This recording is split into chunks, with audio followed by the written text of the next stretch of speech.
Welcome back to Son of Chelsea. Daniel Childs here. Team selector time for the game on Sunday afternoon against Arsenal in the Premier League at Stamford Bridge. It's a huge game, another huge game in this run that I always felt before the last international break was going to be quite informative for Chelsea. And I guess in some ways, Sunday's game is going to kind of define the mood of this run because sure, we beat Newcastle. There's been some decent wins in the Conference League that have progressed us in that, but there was a loss to Liverpool. There was a loss, of course, in the Carabao Cup to Newcastle that was very depressing, and also, of course, the draw last weekend at Old Trafford that felt like 2 points dropped. So this is a big chance for Chelsea. I really do. I think there's a big opportunity here to potentially derail Arsenal's title ambitions, which are already in some concern and some doubt given their recent form, but then also for Chelsea to finally get their first scalp and big win of the season. I'm going to go through the team news, the big injury concerns. We'll look at Arsenal and then I'll give you my predicted 11. Let me know your thoughts on everything we discuss in the preview in the comments below. Go and check out my Noah review. If you haven't seen it already, that's already on the show, on the podcast, and then also on YouTube. Please do support the show on Patreon if you can. And let's jump into it. So I think the big thing for Enzo Maresca and the big thing for all of us is the fitness of Cole Palmer. Now, it's been cited by Maresca that there is a hope that Palmer will be available for Sunday.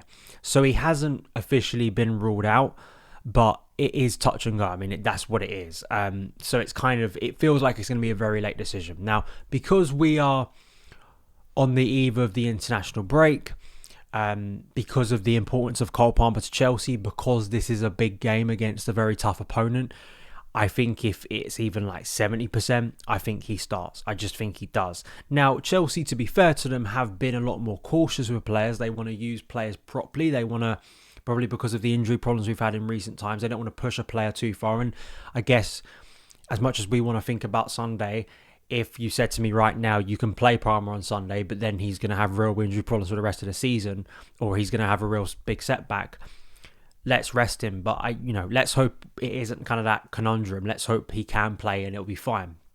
But obviously then it becomes a big conversation of who goes in his place and can Chelsea perform to the same level without their best player against a team like Arsenal. So that's a big thing. I think the other thing to speak about quickly is B team, right? B team competition. Who out of that group who played on Thursday, who've played in recent weeks, could break in? I think really the only ones we can talk about is the likes of Marco Correa. If you want to deem him that, he didn't start against Noah, didn't play against Noah at all. And then in the attack, you're thinking about Christopher Nkunku, Joao Felix and Mykhailo Mudryk. I think those are the players who I'm looking at.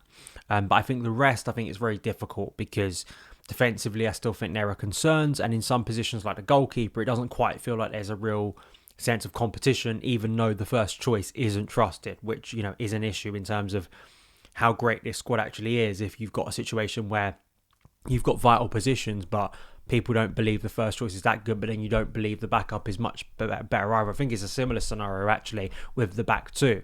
That we'll talk about this with Fofana, but do you have much faith of the understudies? And I'm not sure we do at the moment.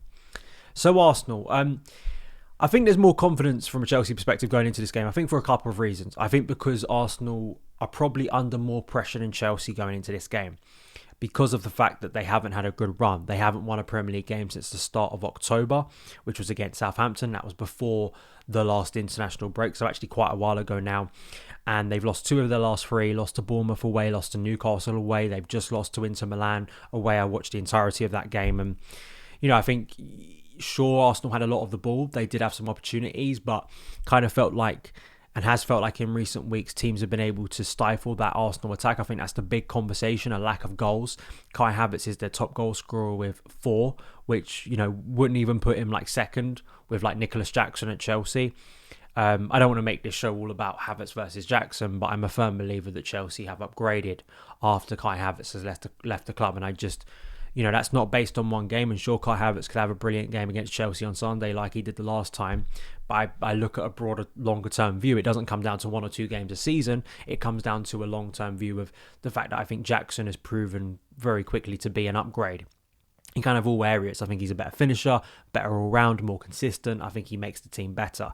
And the fact that they're relying on Kai Havertz, sure, he's improved in some aspect, but it hasn't been the roaring success that I think some want to paint it as. And kind of Odegaard's fitness, the midfield balance, I think there is a massive concern over the reliance on Bukayo Saka to kind of do everything. He is a wonderful player. He still will be. And I think that, for someone to be so young and have that kind of seniority and play with such conviction is something that impresses me about Bukayo Saka, but it kind of feels like it's reliant on him to do most things. I guess you could argue most great teams have that, or most big teams have that. I mean, Chelsea have that with Cole Palmer, right? But maybe they're struggling for others to step up when he isn't at his best, or maybe he's being mocked out of a game. Where's Martinelli? Where's Trossard, who hasn't had a good run recently? And of course, with that, with the pressure, with the stress, I guess, at Arsenal to finally get over the line in a big competition, questions then get asked of Mikel Arteta and kind of his approach, because kind of does feel like now, have they missed the opportunity to win the Premier League? Was it that first time when they were quite a few points ahead of Man City and they got pegged back? Being Man City in the title race is not a simple thing. It's very tough. And I think that's just, as much as we want to go bragging rights and all of that and laugh at Arsenal, which, listen, happy to do every day of the week, but I think that it is a difficult thing. So then you kind of, what's the measure of success? And I think for Arteta, it's maybe that stress of trying to develop the team, trying to move them on to the next stage, and how do you do that? And did they miss the boat by not signing a really big attacker in the summer? I guess that will come out to bear, and we'll learn as the season goes on. But I think in terms of Chelsea with this game, I want to see Chelsea do what they have done quite well this season, is play on transition. Arsenal are a compact team. They're a defensively compact team. That's part of the criticism and praise they get. They are defensively solid, but they have actually conceded 11 goals already this season.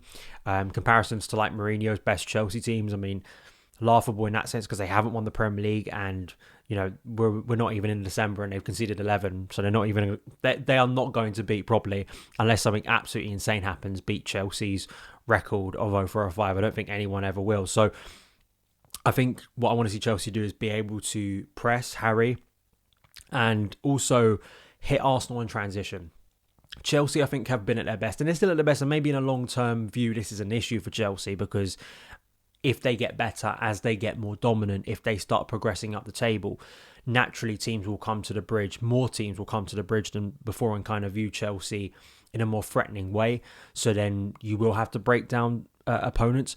But whenever a team has tried to play a high line against Chelsea this season, they've run into problems. They've run into problems very quickly because of the quality in passing of Cole Palmer, because of the speed of Pedro Neto, because of the movement of Nicholas Jackson, because of the way from deep with a player like Levi Colwill, we can move the ball very quickly in a short space of time. And although I think Arsenal are not a stupidly high team, like they're not going to do a Tottenham under Postecoglou, but they are a team who, of course, because of, I think, the pressure to win this game, will come to the bridge and will have periods of possession. It's whether Chelsea can find that space to hit on transition, and I think it's whether Maresca can adapt the team in that way, and whether Chelsea can find that space, because although recent form sort of says that maybe Chelsea have a better chance here, I still think Arsenal are a very good team. They've got good repetition, and I think they've got a good ability to grind out results, but quite recently it's trying to play on the fear that they have of struggling to score, of maybe being 1-0 down and having to break down a Chelsea defence. But unfortunately, Chelsea's defence is not exactly resolute, is it? So that's in itself a bigger conversation. Let's move into my starting 11. So Robert Sanchez, I think, will start in goal. I wrote a whole Substack piece about him. Go and read it. I mean, it kind of just sums up the issue, but listen, Jorgensen is not exactly an obvious first choice, or someone that I can honestly sit here and tell you needs to be starting, because I don't think he's done enough. So, but that is an issue, and whether it costs Chelsea again, like it did at home to Arsenal last year, I don't want to be sat here on Sunday evening saying the same thing over and over again. But unfortunately, that's where we are. In terms of the back four, let's just make it clear. I think Fofana and Colwill will remain the back two, even though I think Fofana has not been brilliant. However, I do think in the fullbacks there is going to be a change and should be a change. I think Mark Cucurella will move to left back, so we'll have a natural left back in the team. And I think him against Saka, if Cucurella is at his best, he can be really aggressive, really touch tight. I think he did that well against Saka at home last year. But then Reece James in his more natural position. And I don't know if it's because of trying to sustain Reece and fear of him pushing himself too much, but if Reece can get himself into those kind of number 10 positions in a right back area that Malo Gusto has, I think there is a lot more confidence that is where he could do real damage in a game like this. It's whether Chelsea view Cucurella and Maresca kind of wants to see James, Fofana and Colwell remain as a back three, as they have really in possession, out of possession, and that means that Cucurella is the one advancing a lot more. We'll see as the game plays out, but I want to see James make some forays up the pitch. I'm not saying he has to do it all the time, and I understand being cautious with Reece James, but I just think the balance of having Reece up there, having Cucurella move centrally, I think is a nice one for Chelsea to have. Midfield, Caicedo, Lavia, they are the first choice midfield too, another big test for them. Caicedo will probably do a show exactly about Caicedo during the international break because I think he's been brilliant so far, but let's hope a strong performance by these two could lead to a big Chelsea result. And I think you need that solid base against the team. And also the midfield that Arsenal have. Yes, Declan Rice may not feature, which is a massive miss for Arsenal. It really is. I think they lose so much without Declan Rice. But a physical team, a team that can be quite dominant in that central area, you need something to combat it. And I think that's what Caicedo and Lavia bring you. Then we get into the three behind the striker. I think Noni Madueke just hasn't been as good in recent weeks, so I think he should be dropping out the team here.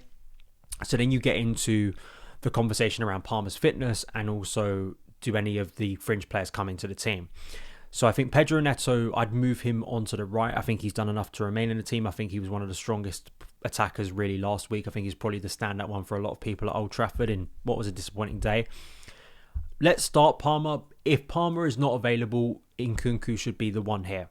I know Joao Felix had a decent night against Noah, but I prefer Nkunku because I just think I have more trust in him in front of goal. I think if he gets a chance, more likely to finish it. I think Felix is more prone to letting that finishing go awry at big moments in games where he isn't, like against Noah, going to have bundles and bundles of opportunities. Then we move to left wing. Sancho is obviously not available.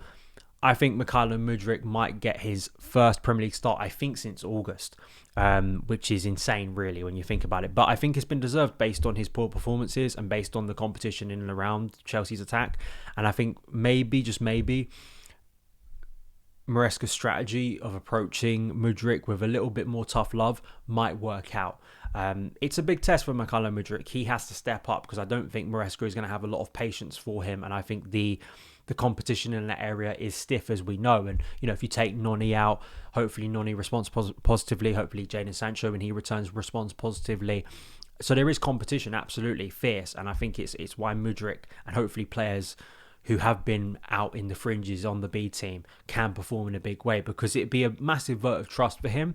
But I just think maybe in recent performances, he justifies getting into that starting 11. And of course, up front, Nicholas Jackson, who I just hope we service a little bit more. I think he had some decent moments against Man United, but for him, be wonderful for him to score in this game. I think obviously narratively the contrast with him and Havertz, if he was to have a really dominant performance, would be amazing. And I think for Chelsea, obviously, it'd be huge if we could get the 3 points. I think it'd be a really defining moment. I think it would arguably be one of Chelsea's biggest Premier League wins in years. I really do believe that, in terms of where Arsenal are, where Chelsea are, the fact that in recent times it hasn't been a good fixture for Chelsea, and also the Maresca start and kind of making it feel like a success so far. Like, not a major success, but, you know, we'd be above Arsenal, we'd be going into the international break in the top four probably, and Stamford Bridge would be rocking. It absolutely would. So hopefully we can get the 3 points. Give me your lineups, give me all your thoughts about the game in the comments below. Follow me across the socials at SonOfChelsea. Have a great weekend, and I will see you again very soon. All the best.